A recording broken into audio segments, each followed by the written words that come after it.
Morning, everybody. Get started here in just a couple of minutes.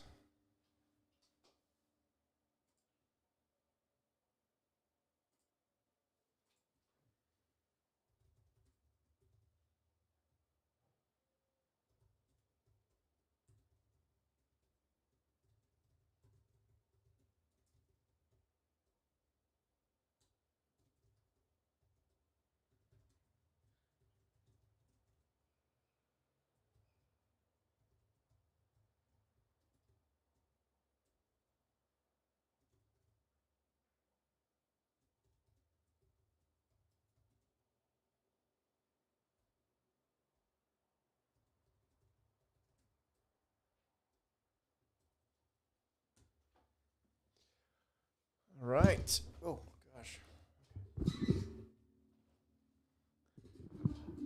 All right, let's get started. Good morning, everybody. Happy Wednesday. Serge Berger here from thesteadytrader.com. This is our morning call. If you're here for the first time, thanks for being here. Appreciate you tuning in. We've got a busy 10 to 15 minutes here going through some of the top things on my notebook. I hope you guys can hear me well and you can see the chart and the screen. If you are here for the first time, please make sure you subscribe to the channel so you get updated in real time when we go live analysis, live logs, live analysis, live podcasts, live the whole thing we do, live charts, trade ideas. And also, please, as always, every day, give us a thumbs up like on the video here that we're doing. All right, so what are we going to talk about? We are going to look at energy. We have to talk about copper, of course. That had a big move yesterday. I know a lot of you folks remember that we have a very, very bullish theme on that. I want to talk a little bit about Bitcoin, which continues to get really, really tight in terms of coiling up here. And then we'll look at Coinbase as well, because that is very, very closely related to that. First things first, though, and we'll look at the equity market here in just a second as well. First things first, I do want to quickly point out two things. If you go on over to the YouTube channel, what you will find is a couple things. First of all, we did drop a brand new vlog. This is the morning routine vlog. It's this one here. I'm going to quickly drop it into you guys' chat box here. So you have it. This just dropped, I don't know, a number of hours ago or something like that. So I'm going to quickly pop it in here. Where's the chat box? Here. And then I also dropped a YouTube short just about an hour ago on what potentially was the worst possible timing of a trade for me ever. It just happened yesterday, and I'm going to walk you guys through that as well. That is this one here. So let me quickly share this as well and drop it in here. So go watch that. As always, thumbs up, like, and share. That helps us be able to continue to do this whole YouTube fun. So, with that out of the way, let's get into a couple things. We'll talk about copper in a minute and my worst timing ever, like ever for a trade in just a second. But let's quickly start off with the equity indices. Where are we at? As we keep saying, I don't think we have it here for the S&P to continue to blow higher here before consolidating. It's possible that we're settling into a much wider trading range in the near term. In the long term, we have a trading range that maybe goes up to 650 or so down to 400 on the SPY, i.e. 6,500 down to 4,000 for the next sort of 5 years. In the more near term, again, look, the second half, anything can happen. I think we have to be very open-minded as to what can happen. That's why we keep saying it's the year of the trader. There are certainly some things that are happening underneath the surface that are eyebrow raising. But I think it's pretty clear here that people are just scared to be short. A lot of people are chasing passive inflows, and so that's why we're up here. I think ultimately we settle back into this range here. So, whatever that means, it's a 5, 10, 15%, corrective move at some point over the next, couple of months. I think it's going to be very difficult to time that until we see it starting, right? I just don't think it has really started yet. Whenever that starts, we'll know, and it'll be pretty clear. Earnings season's coming up too, by the way. Banks start reporting earnings. I think JP Morgan starts Tuesday or Wednesday next week. If you guys were here yesterday, we talked about JP Morgan being one of the most important stocks. Lo and behold, the stock dropped 3.15% yesterday. I don't know if you guys remember that. And the correlation between JP Morgan and the S&P is about 1 over the course of time. So if you disrespect the price action of JP Morgan, you are likely going to not have a good idea of what the S&P is going to do. So I would really, really suggest everyone watch JP Morgan very, very closely. And again, JP Morgan reached the upper end of a multi-year trading range again over the past number of days. Can we overshoot after earnings? Certainly.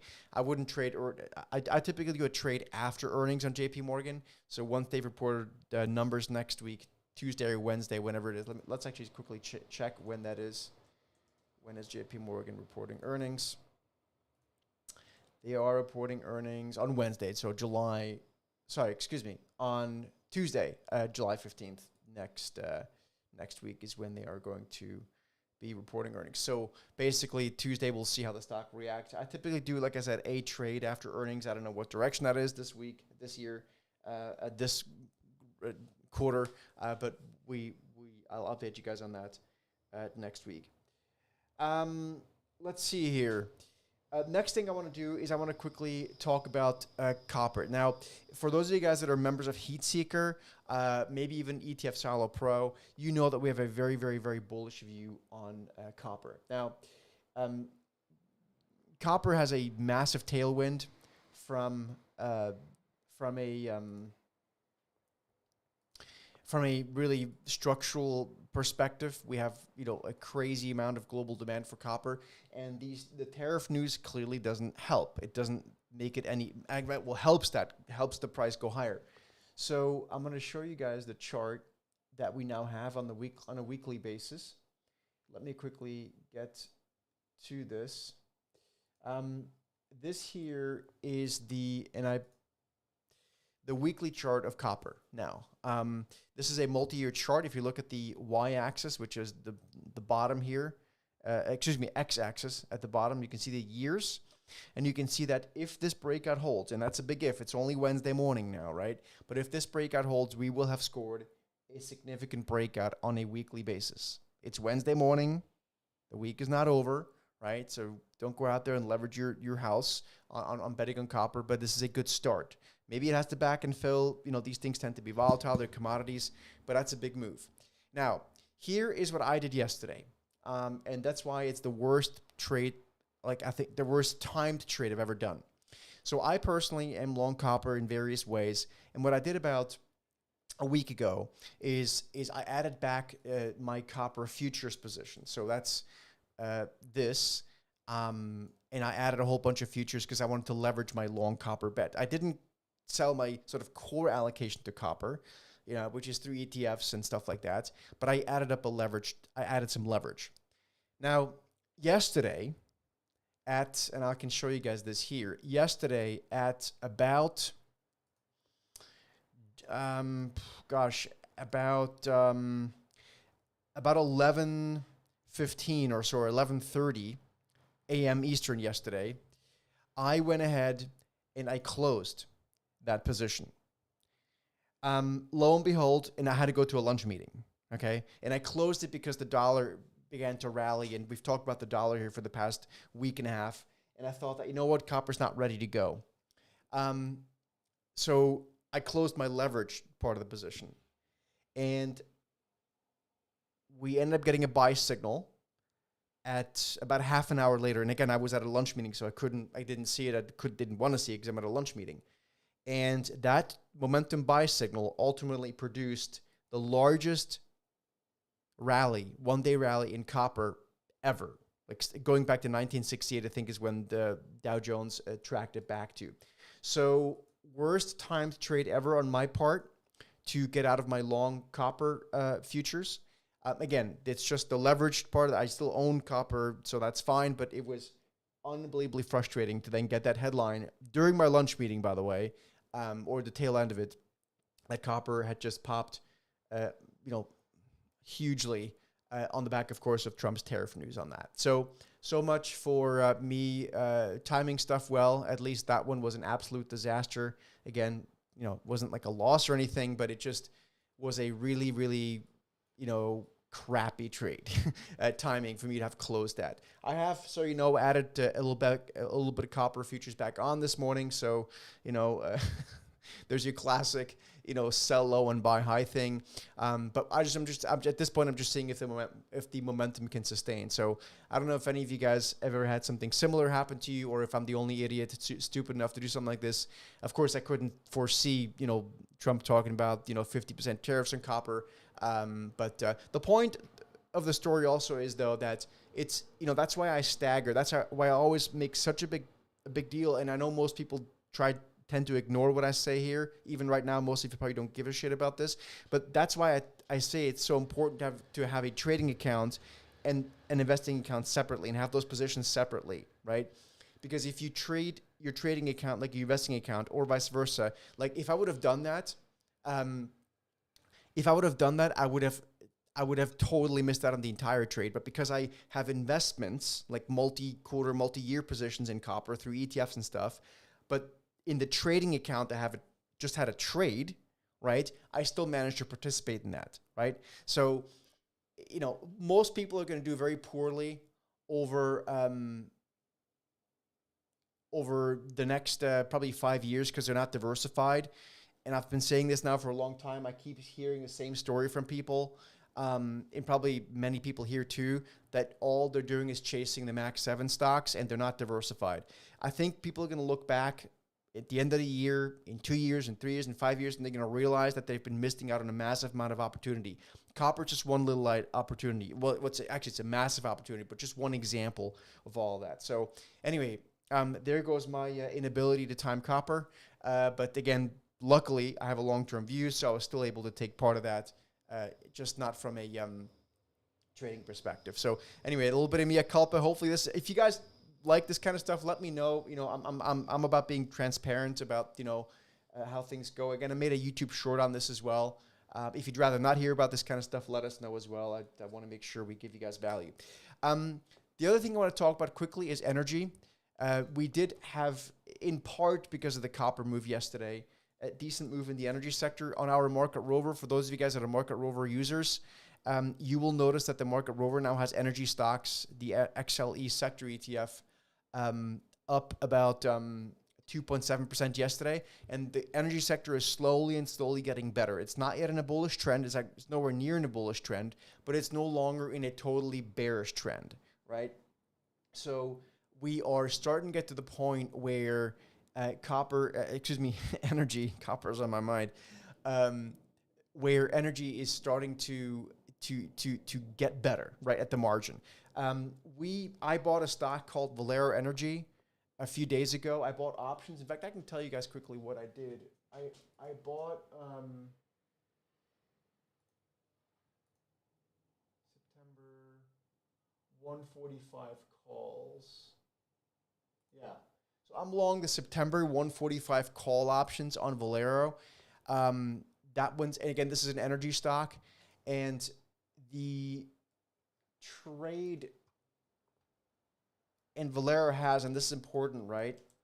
Valero has a earnings report coming up on the 24th of July. So we've got another week and a half or something like that until they report earnings. But I like this stock. I like what's going on there. From a momentum perspective, our TST Trend Momentum Indicator, which I hope all of you guys are using, still has Valero in a bullish momentum move. That's that buy signal that we received on the 5th of May. And since then, Valero is up about 25%. And I'm still long, whatever I said, the 145, I think September calls I just said. So I'll probably close that one certainly before earnings. I never hold any trades, not investments, but trades through earnings. So that is that. Last but not least, Warren Buffett has been selling Bank of America. I think he had like a 300. Let me see what it was. Let me give you guys some information on this. What I read this morning was the following. Berkshire Hathaway had a holdings of 625 billion of Bank of America last year. It's now down to 100 billion, and so I've seen this now more and more. Remember we talked about JP Morgan yesterday? I'm seeing more and more people that have been selling down bank stocks. The question is why? I don't know. I try to have lunch meetings almost every day with bankers and people to try to find out. I don't think there's a clear answer yet. But I'll keep you guys posted on that. To me, the one to really watch is JP Morgan, as I said before, and we talked about extensively yesterday. And that stock then yesterday promptly dropped 3%. So that's what's going on there. And then last but not least, I want to show you guys what's going on in Coinbase. We had a beautiful trade in Coinbase. For those of you guys using the trender indicator, you hopefully took advantage of that opportunity where we had a 77% rally after from the buy signal from April. And now it looks like the stock is setting up again. Now, here is the longer term chart on Coinbase that to me is really interesting. This is now on a multi-year sort of weekly chart basis.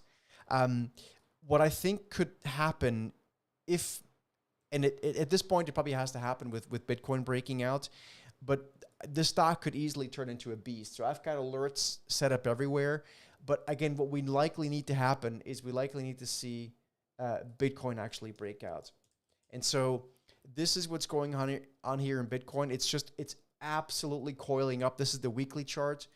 This is the daily chart. Now, none of this means that that Bitcoin has to actually go higher, but it is really, really, really coiling up. What that means is that the trading ranges here are getting tighter and tighter and tighter. Now, it doesn't have to break to the upside. This is a volatile asset. It can break down for all I know, but it's really, really, really coiling, right? So, just wanted to kind of point this out. So I'm still very interested in potentially, getting back into Coinbase. But again, at this point, I would need to see a breakout in Bitcoin. And Bitcoin is really, really coiling up here. So let's actually have a quick look at when Coinbase is reporting earnings, because I don't want to be in that trade through earnings unless I'm making an investment in it, in which case I would hold it. Yeah, so they have earnings on August 7th. So that's we have there.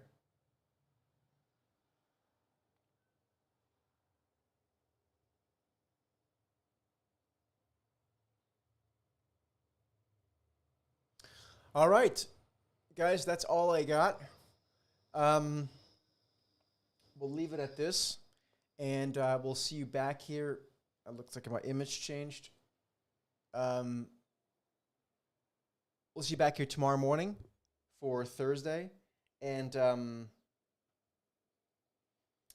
we will. We're doing something really cool. We're doing a session on using AI for giving us profit targets and stop losses. I would encourage you guys to join that one. In fact, it's something that I use every single day, and you may want to use that for yourself as well. So thanks so much, folks. Have a great trading day. And if you are over in TradeOps, I'll see you guys over there in a few minutes. And so watch Bitcoin. It's really coiling. It's really coiling. And if it pops, I would imagine Coinbase will too. So yeah, please give us a thumbs up, like on the like button, and subscribe. Very important. Otherwise, we can't continue doing this show, right? At some point, we'll have to shut it down.